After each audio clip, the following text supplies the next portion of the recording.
About a year ago, I posted a review of the first 2 chapters of Life is Strange Double Exposure. It's a video that means quite a lot to me.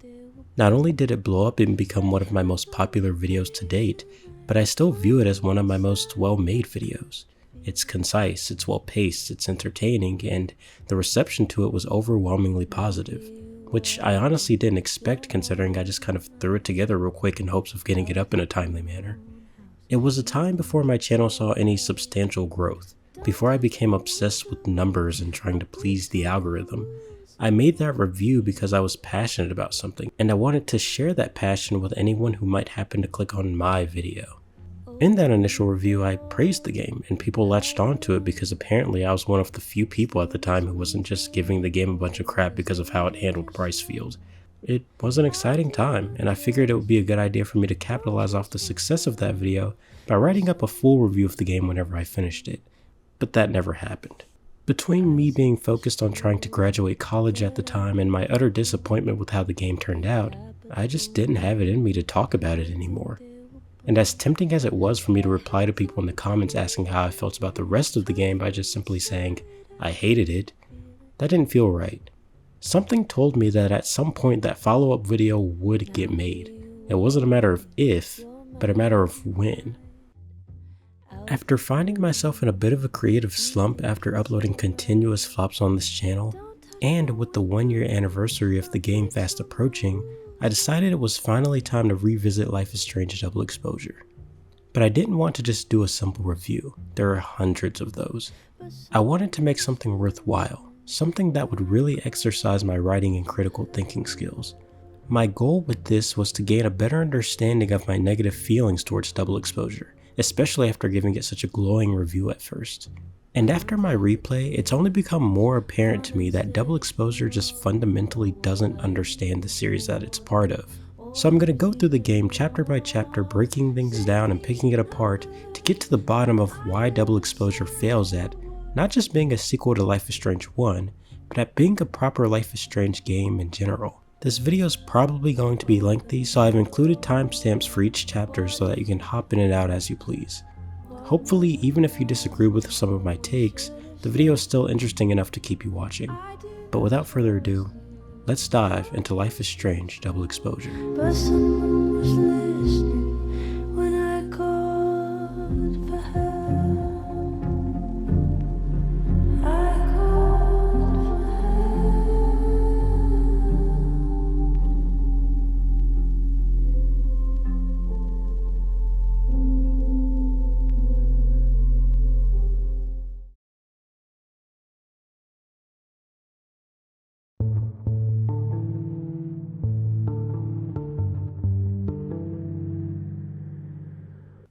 Life is Strange Double Exposure opens up with the series' OG protagonist Max Caulfield breaking into an abandoned bowling alley with her best friend Sophie. The decision to bring back Max was one that was met with a lot of mixed reception. Some fans were excited to get another story featuring their favorite protagonist, while others were concerned that this was just a desperate move made by Deck 9 to make Life is Strange relevant again after the lukewarm reception of True Colors.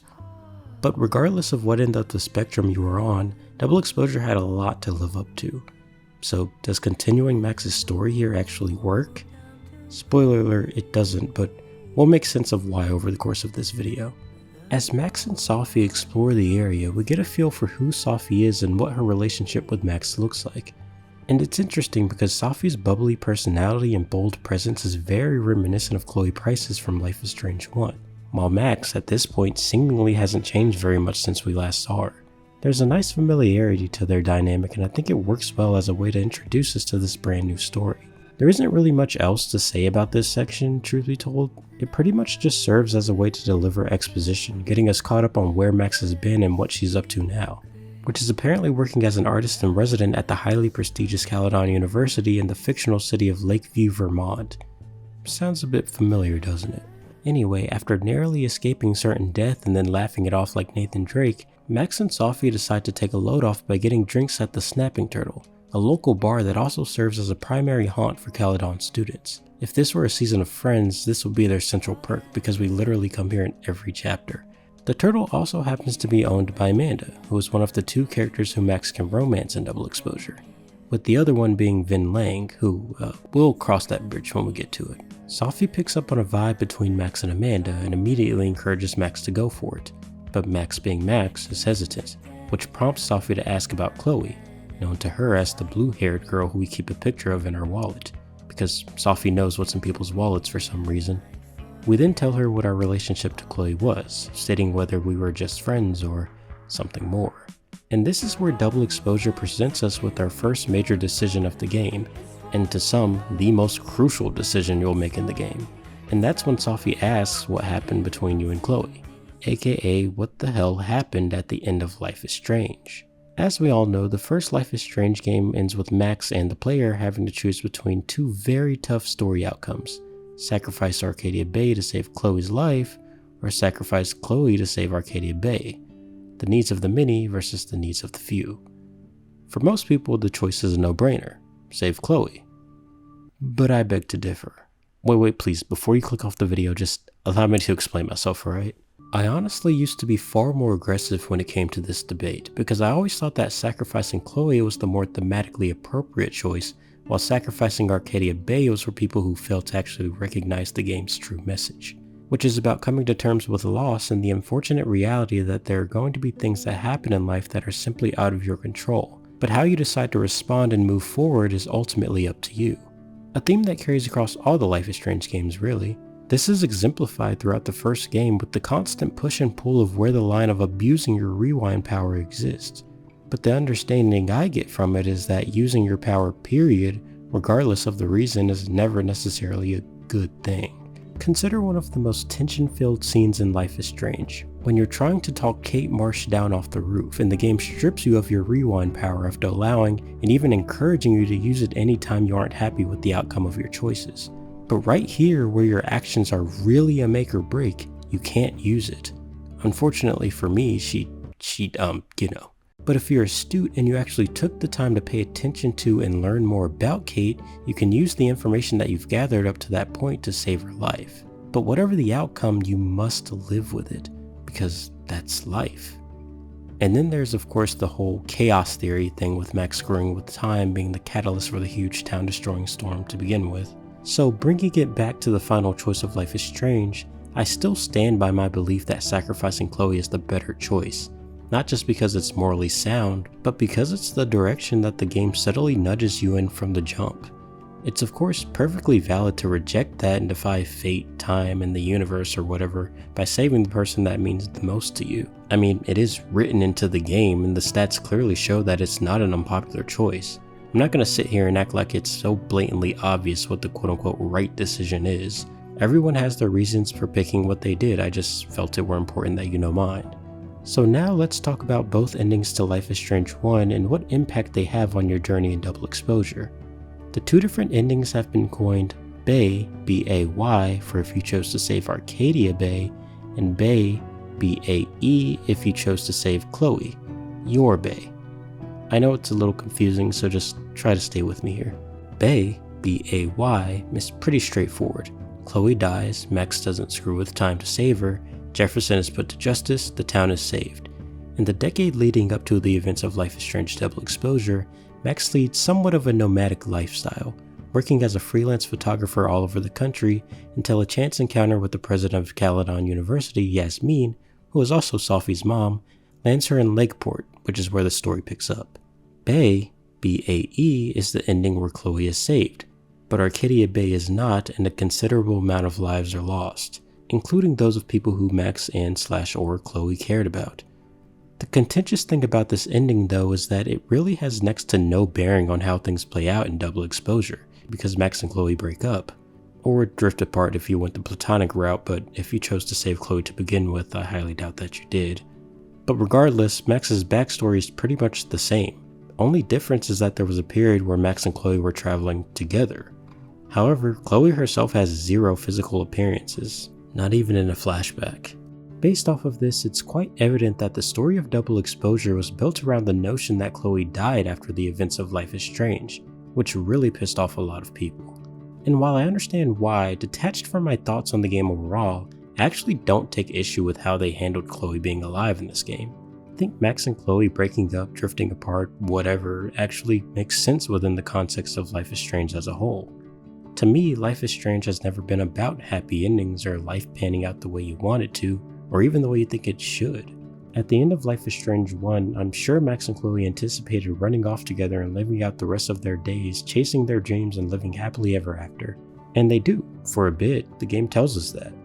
But Max and Chloe were both so young during the events of Life is Strange 1, and they still had a lot of growing up to do, despite everything they had gone through together.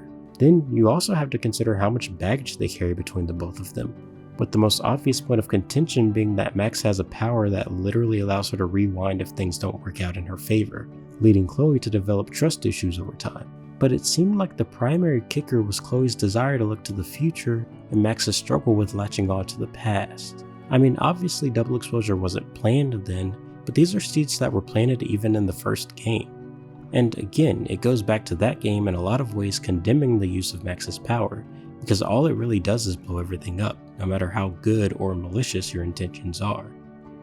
It was always going to end up like this, to some degree, and I do think that most people understand this, and their issue more so stems from just the sheer lack of Chloe. I do get that. But if you went into this game expecting Max and Chloe to still be attached at the hip, you were setting yourself up for disappointment anyway. Unfortunately, this is the crux of making a direct sequel to a decision-based game, because you then have to honor all your different outcomes, and that is an incredibly difficult task.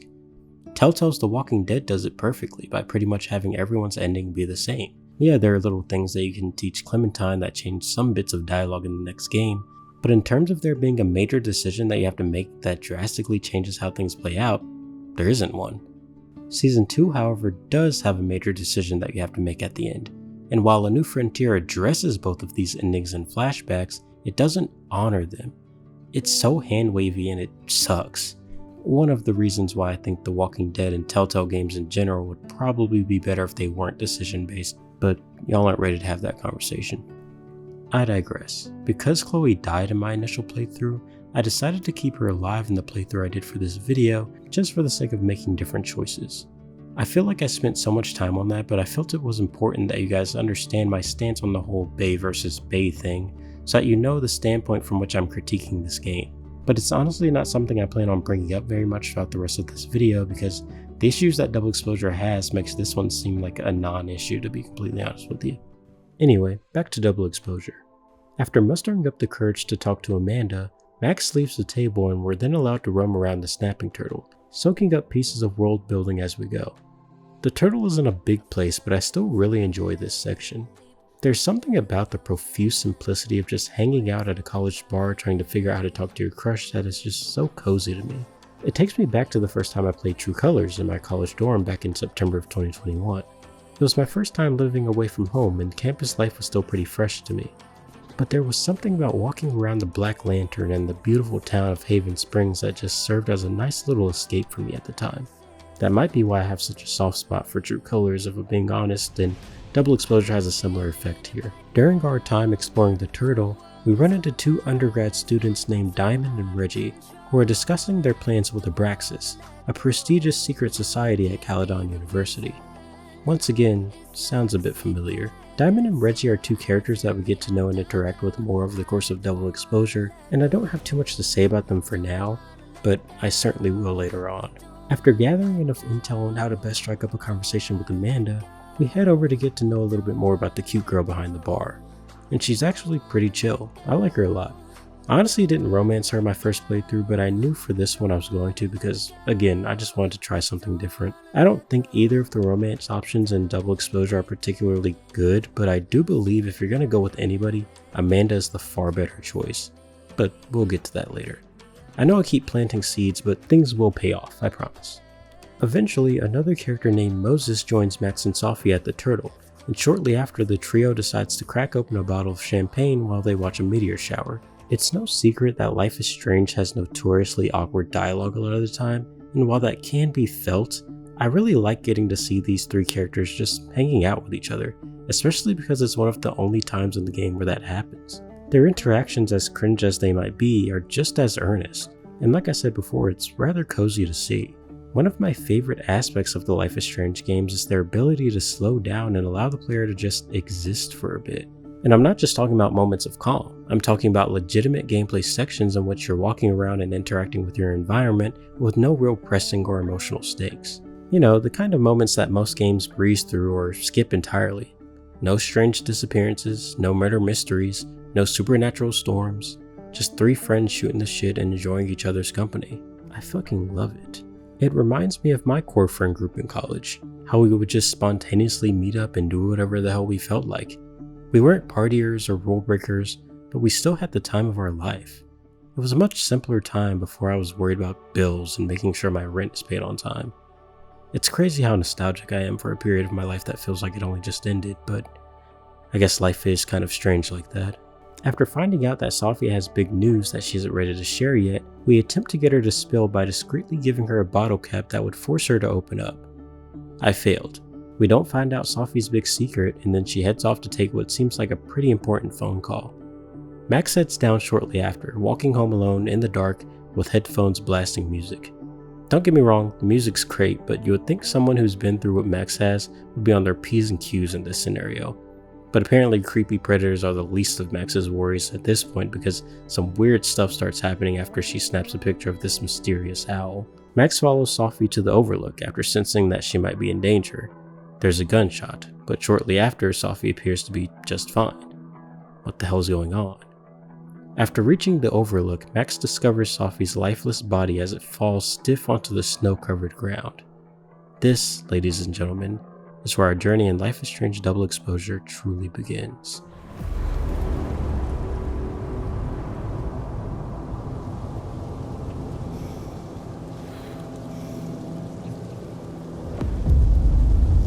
Max!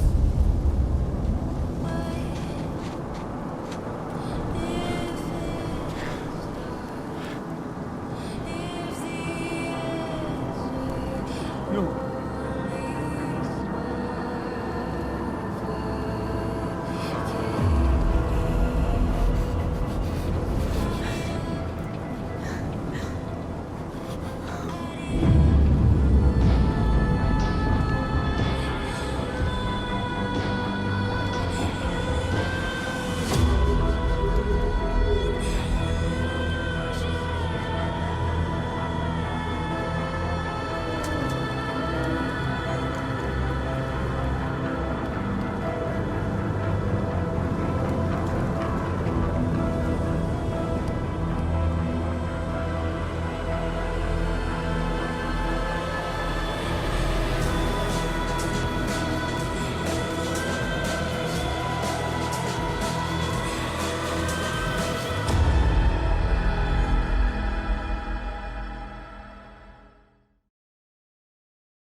We pick up a couple of days after the incident, and Max is obviously going through it. Amanda comes over to check in on Max, but also pumps the brakes on our blossoming romance, which bums Max out even more. Though I think it's completely reasonable that Amanda would want to slow things down, all things considered. I actually think it's very telling of who she is as a person that she's still there for Max in her time of grief, even without the expectation of a romance. It's kinda sweet. After Yasmin calls and tells us we need to talk, we head over to the main campus, which is another one of the areas we get to walk around and explore. Here, we can talk to Reggie and help him with this uncharted-ass puzzle box for Abraxas. There isn't much else to see outside of this, but man, is Caledon's campus beautiful. We head inside the Fine Arts building and grab a coffee before going to meet with Yasmin in the admin building, another 2 places that you frequent throughout Double Exposure. This is where we meet Vin Lang, Yasmin's secretary and current head of Abraxas, also known as romance option number 2. And I actually did romance Vin my first go round simply because him and Max have this energy between them. I don't know, there's something about it. It feels like you can easily just friend zone Amanda, whereas with Vin, Max is naturally flirty with him even outside of the options the game gives you. I mean, upon playing the game again, I realized that was a mistake because Vin does not seem like the type of guy Max would be with. But there are also just so many things that get revealed throughout this game that makes you question why bro is even a romance option at all. Like they should have made the options Amanda or Solo Dolo. It genuinely feels like they just threw Vin in as an option because every other Life is Strange game has 2 characters who you can romance, so I guess they felt Double Exposure needed that too, which is something that I've noticed that this game does a lot, and sometimes to its detriment. That being taking things that were done in previous entries and including them in Double Exposure simply because it's a Life is Strange game. And the character of Vin Lang is a prime example of this. After talking with Vin, we go and help out Gwen Hunter, a lit professor at Caledon and another key character who we will uncover more about as the story progresses. I'm mostly just trying to make sure that all the important characters are accounted for before I dive deeper into their roles or what they've got going on. The same goes for Lucas Colmenero and Loretta Rice, a lit professor and journalism student who are also introduced in this chapter. Finally, we meet Yasmin in her office, where she questions us about Sophie's mental state since the police haven't ruled out the possibility that Sophie died by suicide. This is where the game really starts to set up the whole mystery angle. I mean, we already knew something was off about Sophie's death before, but still. I like how Max doesn't immediately go into detective mode. Yeah, the circumstances under which Sophie died were weird, but Max fully accepts the reality that she's in.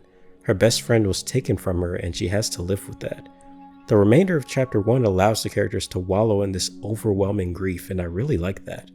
Not in like a weird sadistic way, I mean from a storytelling perspective, I just want to make that clear. It's not until the end of chapter 1 where Max's new power shows up. She's able to see and hear what's going on in an alternate timeline, a timeline in which we find out that Sophie is still alive.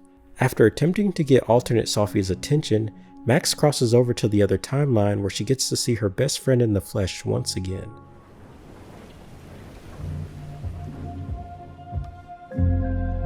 Open the door. What if we find one was enough? Now we should have stayed blind. Jeez, there you are. Thought I was gonna freeze to death. But someone was listening when I called for help. I called for help.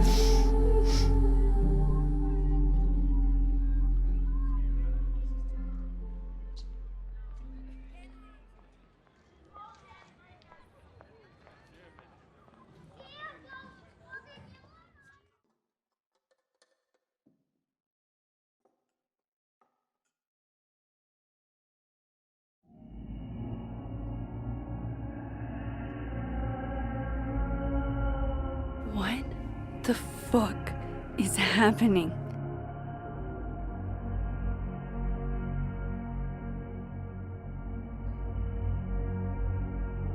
Well, it doesn't sound like the call was no big deal. It sounds like it was important to you. Sophie's alive. Did I actually manage to rewind time? Max, are you okay? It kind of seems like you're on drugs. Huh? Oh. Chapter 2 is where things start to pick up a bit. It opens with Max still dazed and confused about the whole timeline hopping thing, but ultimately happy to see Sophie sitting across from her at a booth in the Snapping Turtle. This is also where we discover the ability to freely hop between timelines, which I gotta say is still one of the most interesting parts of this game. While Max is psyched to be able to hang with Sophie again, she's not able to enjoy it for very long. After Sophie reveals to her that someone put a cow skull through her car's windshield, Max suspects that Sophie might be in danger, and that what happened to her in the other timeline is imminent in this one, and so the investigating begins. We hop over to the other timeline to examine the cow skull there, and we find Lucas's signature on it. Suspicious. Max goes back to campus to start asking around about the cow skull, to hopefully get insight as to why someone would do something like this. After speaking with Vin and Diamond in the living world, we head into the fob, and this is where things start to get really interesting. Gwen is being escorted out of her office for something she supposedly did, and after digging around in her office in both timelines, we uncover that Gwen got Sophie's book publishing deal cancelled. But why? This is also where we talk to Lucas, who, similar to Gwen, is doing well in the dead world and really going through it in the living world. We dig around in Lucas's briefcase and find a restraining order against Sophie because she's allegedly using Lucas's son Robbie to hurt him. But what's weird is that Robbie claims that it was Lucas himself who told him a bunch of horrible things that he then repeated to his mother, Lucas's ex-wife. I've never been great at math, but something isn't adding up here. People keep talking about how great of a writer Sophie is, and yet Gwen got her book deal cancelled. Lucas said some things to his son Robbie, even though he claims he wasn't even around to do so, but believes Sophie was behind it somehow because of her past threats. It's been established that Sophie hates Lucas's guts, but what's also been kind of established is Sophie's character. The game makes her out to be this incredibly genuine, caring person. Even though our time with her is brief, we feel like we know her well, similar to Gabe Chen in True Colors. So when her character is then called into question, it makes you feel like you should still be on her side. But should you? And those layers just keep peeling because after returning to Vin, dude lets it slip that he knows more about Sophie's car than he's letting on. And after going through his phone, we see that him and Sophie were sleeping together. What the fuck is going on, dude? Max, just as confused as I am, goes over all these newfound clues in her head, but doesn't know how to make sense of any of it. This is when we hear a commotion on the main campus. A bunch of students are crowded around Reggie, who seems to be suffering some sort of panic attack. Max, being the authority figure that she is, clears out the onlookers and manages to calm Reggie enough to get him to tell her what's going on. Apparently, Reggie claims that he saw himself up at the Overlook. And of course, this is the time when Loretta wants to be sweet and caring.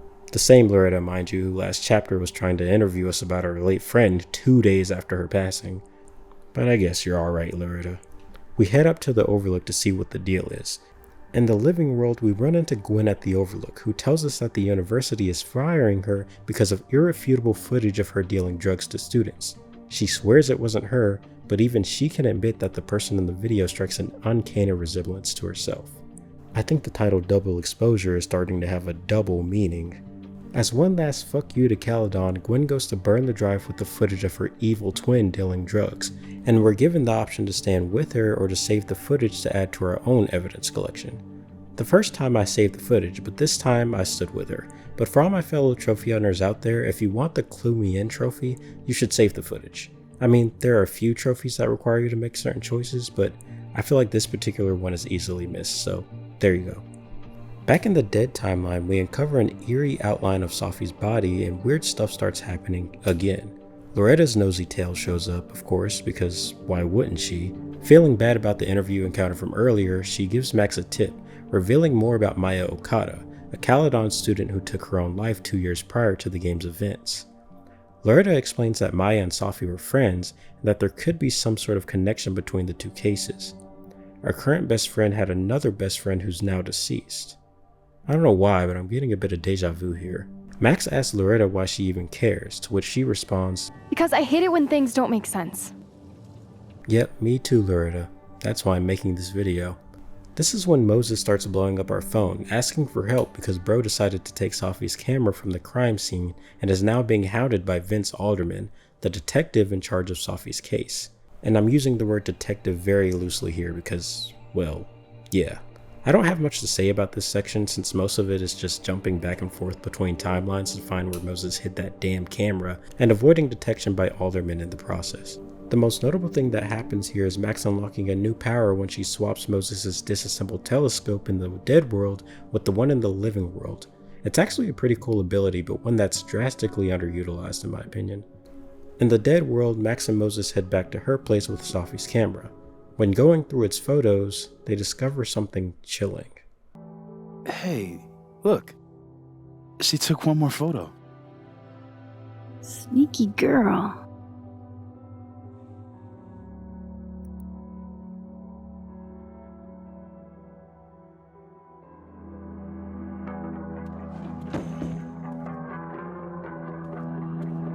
What is this?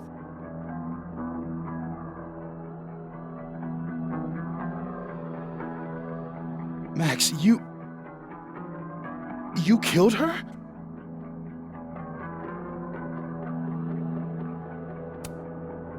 What? No! Of course not! So that... It's Photoshop! A deepfake, maybe. I don't know. So this is why you went and got the camera? No, Moses. Please. This is me you're talking about. Me. There's a lot I don't know about you. But you know I wouldn't do something like that. I could never.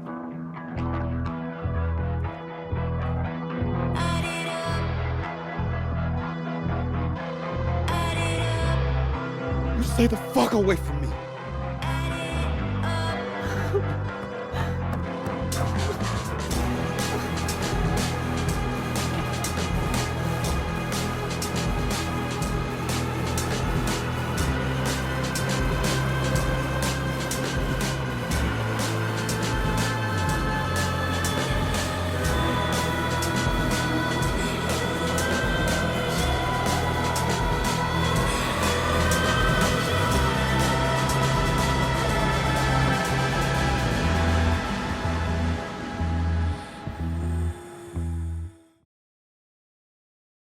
Hey guys, I really hope you're enjoying the video so far. I hope you've got your snacks and your beverage of choice. I know pumpkin spice is pretty popular this time of year. I just wanted to come on here and talk a little bit about the first 2 chapters of Double Exposure before moving on to the rest of the game, because obviously my initial impressions only talked about still life and Penumbra, because that's what was available with the early access. And upon replaying the game, I feel like a lot of my positive feelings on those chapters still remain. I still think the first 2 chapters are very fun, the new powers are cool, and I think they do a great job at setting up an intriguing ass mystery, clearly very different from other mysteries we've seen before in like the first game or True Colors. However, I feel like that's part of the problem. And while it doesn't show here, going forward it becomes quite clear that what they were going for might have been a little too ambitious, or like they had a good idea that they just couldn't figure out how to execute very well. And it results in a giant mess by the end. And while I still think that chapter 3 is still pretty solid, it's also where a lot of those cracks really begin to show, and then after that it just nosedives harder than Launchpad McQuack. So from here on out you might notice a bit of a shift in the way I talk about the game, but by the end I hope to be able to bring it all together and wrap it all up in a nice little bow. But for now, I think it's time to move on to chapter 3 of Life is Strange Double Exposure. I rage like a storm when the memory finds me. Why?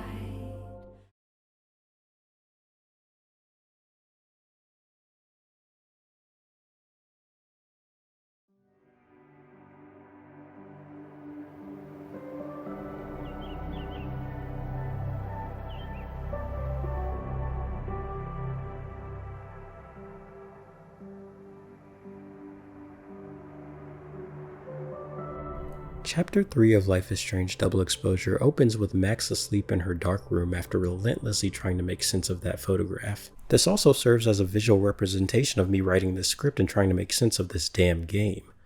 After reviewing all the evidence we've gathered, Max heads upstairs to top off her coffee when there's a knock at the door. And because Max's door is designed without a peephole for some reason, she accidentally opens the door for Alderman, thinking that it was Moses. Although I'm not sure what reason Moses would have to come back to the house of the person who he's convinced is the murderer of his best friend. I'm surprised he even agreed to meet with us later in the episode, but I guess he kind of had to because plot. Alderman invites himself in and begins interrogating Max about her past and the storm in Arcadia Bay, suspecting that Max is somehow linked to the storm and Sophie's death. And it certainly doesn't help that before he left, Alderman peeped the photograph of Max holding the gun because she failed to hide it thanks to her lack of finesse. After this, Max locks in and is able to travel back through the photograph Life is Strange 1 style. Or at least I think this is her going back in time. I don't know, it's a bit confusing because it's established in the first game that Max can go back to a specific moment in time through photographs, which makes sense because that's essentially what photos are, the encapsulation of a moment in time. And I'm not saying anything new here, this is a big part of the first game. But what makes this confusing in Double Exposure is it's implied that Max is traveling to a moment in which she's committing an act that she hasn't yet. Or at least this version of her. Considering one of the main collectibles you find throughout the game are Polaroids taken by Max that she's completely unaware she's taken, it can be inferred that there must be another Max somewhere. I mean, we can't be the only Max across 2 timelines, right? Except we must for any of what's happened so far to make sense. I'm so confused, but I'm getting ahead of myself. Believe it or not, it gets worse. So we go back through the photo and Sophie's on the other side of the camera just chilling, apparently awaiting her fate. Oh, and there's also another storm. I'm not even going to make another slight comment about how this all seems so familiar because at this point it's clear that the writers of this game are just ripping off major plot points from Life is Strange 1 without actually realizing what made that game work. Like for instance, Chaos Theory playing such a pivotal role in the formation of the storm in the first game, with Max using her powers to save Chloe being the catalyst for it all. In this game, however, Sophie being the cause of the storm is just a straight up contrivance. purely existing so that Max can be put in a similar situation to the first game. Actually, similar is me being generous, it's identical to Max's previous situation. But again, I'm getting ahead of myself, so let's reel it in. We'll come back to this later, believe me, we will. Max wakes up and finds herself back in her kitchen. She wants to share her findings with Moses, so she convinces him to meet her up at the Overlook so she can explain everything to him and hopefully get back on his good side. After proving to Moses that we have powers, we then open up about our experience in Arcadia Bay. And this is a pretty big deal when you consider that the only people at this point who know definitively about Max's powers are Chloe and herself. It's theorized that Mark Jefferson knew, but I feel like that one's a bit of a reach. This makes Moses the second person that Max explicitly tells about her powers, and I think that's pretty special. Our conversation is interrupted though when a weird version of Alderman shows up, appearing almost as if he's on the other side. Yet Moses can see him and so can Alderman himself. When the two Aldermans come into contact, they, I guess, consume each other? I don't really know what the hell happens here. No one does because that shit is never explained. Moses does some digging to find some sort of potential explanation as to what occurred, but even that goes absolutely nowhere, and we're left with way more questions than answers. In the meantime, Max does her own investigating, but this time with the goal of finding out more about Maya Okada. I could bore you with the details, but I honestly couldn't be bothered, so we're just going to speedrun this bit. After talking to Gwen, Yasmin, Diamond, Vin, Lucas, and doing some digging across both timelines, we end up getting a pretty good idea of what happened to Maya. It turns out that Lucas included Maya's writing in his book and took credit for it. With seemingly no one in her corner, Maya took her own life soon after. More concerned about Caledon's image than her own morals, Yasmin tries to bury it by convincing Vin, who was also Maya's friend, to put out a statement saying that she struggled with mental health issues, and that's what led to her untimely demise, not Lucas's betrayal. And after recognizing that the book Sophie wrote was about Maya, Gwen made the call to pull the plug on Sophie's publishing deal to avoid opening up old wounds. Allegedly. This would also give Vin a motivation for putting the cow skull through Sophie's windshield, as he does it in an attempt to use Sophie's rage over the book cancellation to, I don't know, harm Lucas, I guess? Even though she's already pissed at bro and doing that herself. I mean, we don't know to what extent yet, but still, Vin's master plan has some holes. Kinda like this game's plot. Sophie catches wind of our nosy escapades and is reasonably pissed at us for it. And so after a long day of snooping, we end up back at the Snapping Turtle, alone this time. Like I said back in chapter 1, I really love it when these games slow down and allow you to relax for a bit, which is pretty much what this section is. When we go to the bar to talk to Amanda, we refer to her as Sport, a callback to a moment earlier when we ran into her on campus and she called us that. Only this time Amanda gets confused and proclaims that sport is not part of her lingo. This is a small thing, but I really like this moment because before this point, there are multiple times in which you, as a player, can mix up the two timelines and end up making poor decisions because of it. Since I play without indicators and I'm bad at keeping track most of the time, even on the second playthrough, I had quite a few moments where Max has that look of reflection after getting something wrong. But right here, I knew I didn't make a wrong choice because there was no choice here to make to begin with. And then when you think about it some more, you realize that you're not mixing up your Amandas. You can't be. I mean, we definitely saw her earlier in this timeline. Despite knowing why this happens, I still like this little moment as it evokes more intrigue from the player as to what this moment could be signifying. After seeing a live rock performance with Amanda, Last of Us Left Behind style, she consoles Max, which leads us to finally getting the opportunity to fulfill our romance with her. They share a kiss, along with a passionate embrace, which makes Max incredibly ravenous. When do you get off? About an hour. But before we do anything else, maybe we should sleep on it? In my bed? But in all seriousness, even though I think Amanda is incredibly underdeveloped as a love interest for Max, I actually really like this scene, because Max and Amanda's feelings for each other show in a way that's reflective of the youthful giddiness you feel when you're experiencing love for the first time. It's cute, I like it. Funnily though, if you're an absolute freak, you can hop right over to the Dead World and romance Vin as well. Like I said, I didn't this time, but I did still sit down for a drink and played Smash or Pass with him. I know it's cringy as hell and it might be the gooner in me, but I do enjoy this part. I think it's fun. But the main thing of note in the Dead World, if you don't romance Vin, is a conversation you can have with Reggie, where he opens up about his self-doubts as an artist and as a person. He feels like a complete screw-up, and Max can clearly see a lot of herself in Reggie here. Max, while a bit more bold in this game, was incredibly hard on herself in Life is Strange 1. Artistically, socially, mentally, Max viewed herself as a failure in almost every aspect of the word. She's come a long way since then, but at this point in Double Exposure, she's let those thoughts creep back in. In this moment, she's not just talking to Reggie, she's talking to herself as well. When I was a freshman, I thought moving here across the country would fix everything that was broken inside of me.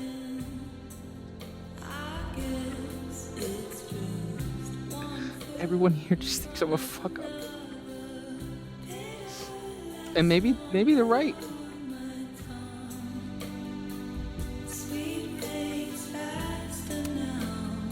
Reggie, you're funny, genuine, clumsy. But I've seen your photos.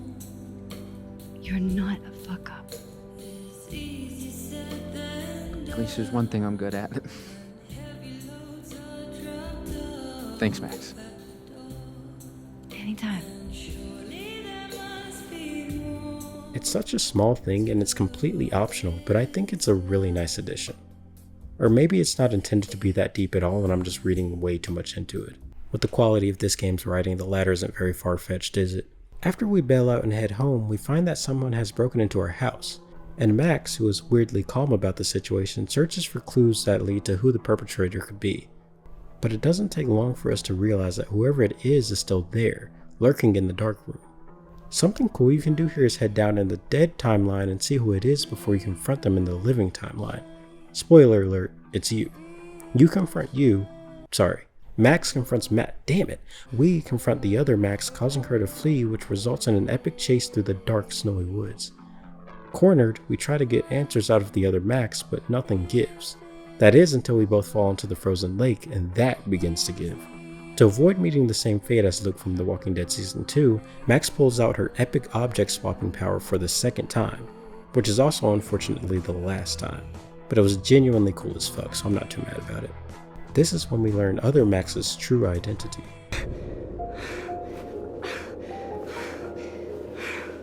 What the fuck was that, Supermax? Come on. Let's get you warm. I always said you were too soft for academia.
So it was Sophie all along.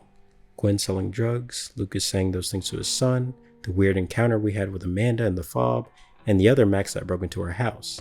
As for Reggie's case, I can only imagine that was another Alderman type encounter, but again, the game never explores that further. I will say that Sophie being a shapeshifter is a twist that I genuinely didn't see coming the first time I played this game, but it's a twist that actually makes sense. You can clearly see all the seeds that are planted throughout the game, and despite Double Exposure's narrative being chock full of threads that don't go anywhere or just straight up don't make any damn sense, this is one that I can actually get behind. Conceptually. I can't say that I love what it amounts to by the end, but we'll get there soon. Using the bottle cap from before, Max and Sophie ask each other questions, both opening up about their respective powers. We learn that Sophie first started shapeshifting when she was in high school, shortly after her dad left and resentment toward her mother began to build, pretty much reinforcing that the powers that characters possess in the Life is Strange games are brought on by some sort of trauma or deep pain. I think the idea of having two characters with powers meet for the first time in a Life is Strange game is really neat. And when you consider that Max, as well as Daniel Diaz and Alex Chen, all hail from the Pacific Northwest and Sophie is from Vermont, it must mean that powers in this world are far more common than we've been led to believe up to this point. Although I've heard there are characters introduced in the comics who also have powers, but I'm not about to go deep in the trenches of the extended lore of the Life is Strange universe. I honestly don't care that much. What I care about is finishing this damn script, so let's get on with it. After gaining a better understanding of Sophie's motivations, Max and Sophie decide to team up and take down Lucas the right way, by exposing his wrongdoings at the Krampus roast when he goes up on stage to speak. So back to the snapping turtle we go. With the help of Living World Vin and both Moses Max and Sophie manage to get everything set up to expose Lucas. But after Lucas gets cold feet, Sophie turns into Loretta to hound Lucas about his book so that Max can come in and hype him up. Max notices Lucas messing with his jacket pocket, so she looks inside to reveal that Lucas has a gun with his father's initials engraved on it. Instead of immediately putting it away like a normal person would, Max just has it out for the world to see. So Sophie takes it from her, assuming that it would be safest if the gun was in her possession as opposed to Max or Lucas's. So the roast begins and Vin airs out the truth on stage for everyone to see. But before Vin can go any further, Lucas threatens Vin with the dirt he has on him, causing Vin to back down. Sophie prepares to run up on stage as Vin to pick up where he left off, but Max stops her, explaining that superpowers aren't the answer to everything, and that she would know. But for some reason the game makes this a decision that the player has to make, and while you would think telling Sophie to go as herself would be the obvious choice all things considered, I actually told her to go up as Vin because I told her to go as herself last time I played. But it unsurprisingly makes no real difference either way. You may have noticed that I haven't talked much about the choice aspect in Double Exposure, but frankly that's because most of the choices you make in this game don't matter at all. Kind of like a Telltale game. Unlike the other Life is Strange games, Double Exposure is constantly making you question what its core theme or themes are. And I feel like this moment, more than any other, is a dead giveaway that the game is directionless. It has nothing to say, and if it does, it doesn't know how to present it. While the story already began showing some cracks in episode 3, going forward from here, it really just shatters. Sophie successfully exposes Lucas, but after the fact, Lucas tells Sophie the truth. This causes Sophie to completely flip her shit and proceed to have one of the biggest crash outs in gaming history. Earlier, Sophie explains the way she can shapeshift into someone is by getting in their head or something like that.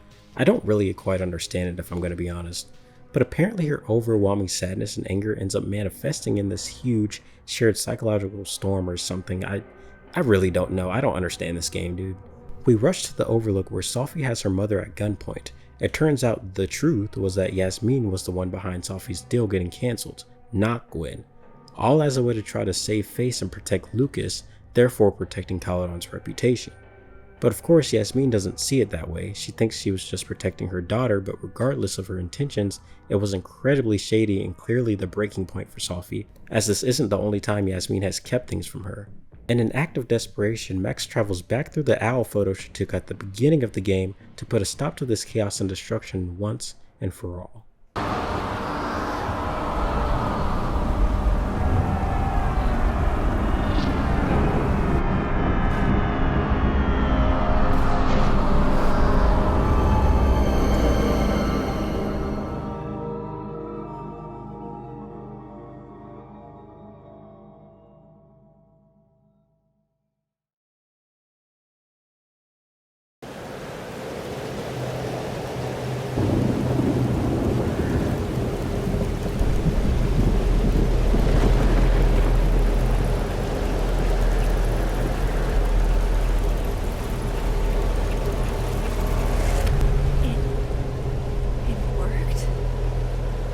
Chapter 5 of Life is Strange Double Exposure being titled with Decoherence is incredibly fitting, as it's the perfect descriptor of this chapter. Because I don't understand anything that happens from here on out. I wish I was kidding. This chapter genuinely confuses the hell out of me, so shout out the podcast now for the amazing recap he did of the story to help me somewhat make sense of what happens, because holy shit. I'm not going to bother going over everything that happens in chapter 5, but I'm going to try my best to hit all the key points that are important for my critique of this chapter and the game overall, because chapter 5 alone is to blame for a lot of my core issues with Life is Strange Double Exposure, as it not only reinforces past criticisms, but retroactively weakens a lot of the game's stronger aspects as well. Chapter 5 opens up with Max waking up where she took the owl photo back in chapter 1. With the storm still raging, Max rushes to the overlook where Sophie is waiting for her. Sophie tells Max that she's too far gone and that Max must do what she has to do to put a stop to everything, obviously mirroring the first game's climax with Chloe, except this time Max refuses to make that call and drags Sophie and herself into the storm. This is where things get super weird and trippy, as Max finds herself in a similar situation to that of episode 5 of Life is Strange 1. And even though Max's trip in that game is also incredibly mind-bending, the context behind why it's happening is clear and, more importantly, makes sense within the context of what's going on. Whereas in Double Exposure, it feels like they just wanted an excuse to hit players with a wave of nostalgia by including a bunch of references to the first game. This is not how you do it. It's natural to want to include some references here and there for fans, but something that I feel like a lot of writers don't get is how to deliver fan service in a way that doesn't just bank on the idea that said fans are a bunch of children who will get excited over any little wink and nod. Take the epilogue of Red Dead Redemption 2. That section of the game is fan service galore, from getting to explore regions from Red Dead Redemption 1 to going through the process of building Beecher's Hope. Hell, you even play as the character from the first game. Rockstar did not hold back here. But the reason it doesn't come across as cheap or even cringeworthy is because it was earned. They spent the entirety of the game up to that point telling a fresh, well-crafted narrative that laid the foundation for what's to come, opening up a perfect segment that bridges the gap between both entries. Double Exposure does none of that. They didn't do the work needed to establish a reason for us to care about all these references because they don't ultimately amount to anything. When you've spent the whole game ripping off Life is Strange 1, no one is going to give a shit about some familiar imagery or fake text messages from old characters. That's just not how this works, and I genuinely wish they would have actually used the final chapter of the game to wrap up this clusterfuck of a story in a way that was at least somewhat meaningful. Instead, by the end we're still left with the same lingering question: what the hell is the point of this game? During our time in the storm, we come across the other characters, some of whom are still caught in Sophie's trance or whatever. We discover that the only way to snap them out of it is by taking a double exposed photo of them. Get it? Because the game is called... After going through and helping everyone, we manage to find Sophie in the storm and she opens up to us. And while that's sweet and all, it basically renders the psychological time storm useless because Sophie just ends up telling us exactly how she feels on the inside anyway. This is also where we find out that somehow Sophie's episode caused the two timelines to merge into one, and Max figures this based off of vibes, I guess. We wake up back at the Overlook where Yasmin and Sophie are still there. Sophie, who now feels like there's nothing left for her at Caledon after the damage she's caused, tells Max that she's going to find other people like them, people with powers. She tells Max that she can stay behind and continue to live her life, but asks if Max will stand with her when she returns, an offer to which I'm sure most people refuse. But since I had already done that, this time I accepted. But I don't think it really matters that much anyway. Who knows, maybe you'll be able to transfer your save in the next game and this choice will actually have some bearing on how things play out in that story, but I highly doubt it. The final scene of the game involves Max giving a heartfelt speech about how she knows things are weird with everything that's happened, but she's not going to run away this time just because things have gotten tough. After everything, she's finally found a sense of place, something she hasn't had in a very long time. And so marks the end of Life is Strange Double Exposure. This time, I'm not going anywhere.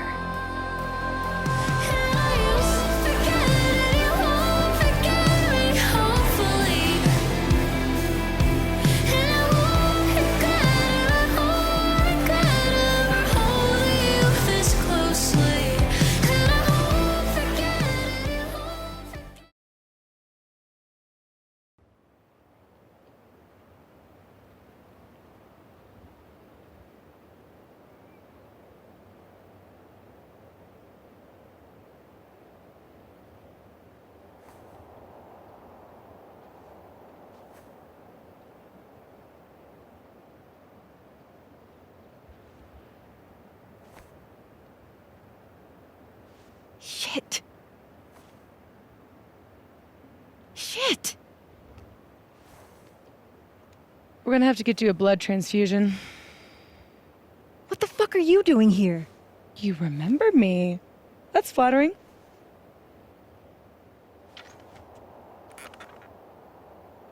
I've seen nosebleeds like that before. So you can run, or you can follow me and get some answers.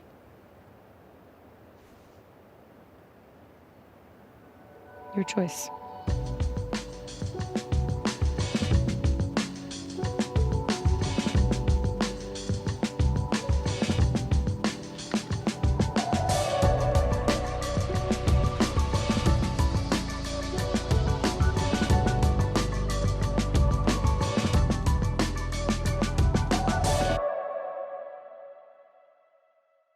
Now I really want to talk about the implications of this scene because for many people, including myself, this is the game's biggest offense, even more so than the Chloe thing, believe it or not. As far as we know, Deck 9 are allegedly contractually obligated to make a sequel to Double Exposure. Despite the sales, despite the reception, despite all that good stuff. Again, allegedly, this next game is happening. This has led to concern that with Double Exposure in the following game, whatever that is, Deck 9 is taking the Life is Strange series in a direction that it was never meant to go in. Nor, I apologize if I'm not saying that correctly by the way, is a YouTuber whose channel focuses primarily on Life is Strange related content, and he has a really well made in-depth video discussing Don't Not's original vision of the series and how essentially Life is Strange was never meant to be a franchise. If anything, it was going to be an anthological series of games that focused on various different perspectives and aspects of life. Which explains why Life is Strange 2, the only other Life is Strange game made by Don't Nod outside of the original, is so damn different from all the other games. I have always been of the mindset that the Life is Strange games should be as separate from each other as possible, with the exception of Before the Storm of course, that was a special case. Easter eggs and references across games? Sure, have at it. Arcadia Bay appearing in Life is Strange 2 is a perfect example of that, but I don't think you needed to include characters like David and Steph in other games. Maybe I'd feel differently had I played Wavelengths, but I feel like these are roles that could have easily been filled by new original characters. So I mean, obviously right off the bat, Life is Strange Double Exposure's existence was a giant red flag for me, and even though I had faith that this game would deliver on such an interesting premise, by the end I was proven dead wrong, because this game turned out to be a total disaster. And if Safi seeking out other people with powers means us seeing the return of Daniel Diaz and Alex Chen even after their stories wrapped up, in whatever way they wrapped up, it could signify a total bastardization of yet another beloved video game franchise. We've seen this too many times already. Assassin's Creed, Mass Effect, Saints Row, the list goes on. I think if there's one thing I'll say about this that is somewhat hopeful, it's that I think we need to remember that those experiences that Life is Strange has given us can never be taken away. The highs, the lows, the romance, the intensity, they will always stick with us. It's like that Dr. Seuss quote, "Don't cry because it's over, smile because it happened." I know this is getting weirdly emotional for some reason. For a lot of people it might not be that deep, but who knows, maybe for some of you, it is.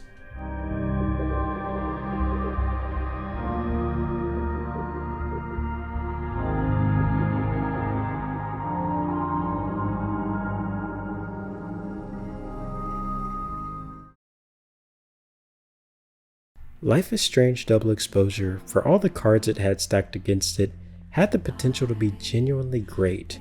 It just unfortunately went in a direction that strayed too far from what made Life is Strange so special to begin with. It wasn't just that people liked Max or the inclusion of cool powers, people enjoyed experiencing stories that spoke to them, that they could connect with. Whether that be Max and Chloe's race to find out the truth about Rachel Amber, Sean and Daniel's journey from Washington to Mexico, or Alex Chen stepping up to be the hero that her town so desperately needs while dealing with her own overwhelming grief. It's clear that Double Exposure lacks the passion and heart that the other Life is Strange games had in spades. While everyone has their own feelings on each game, I think most fans can agree that Life is Strange Double Exposure fails to reach the emotional heights of any of the entries that came before it. Thanks for watching.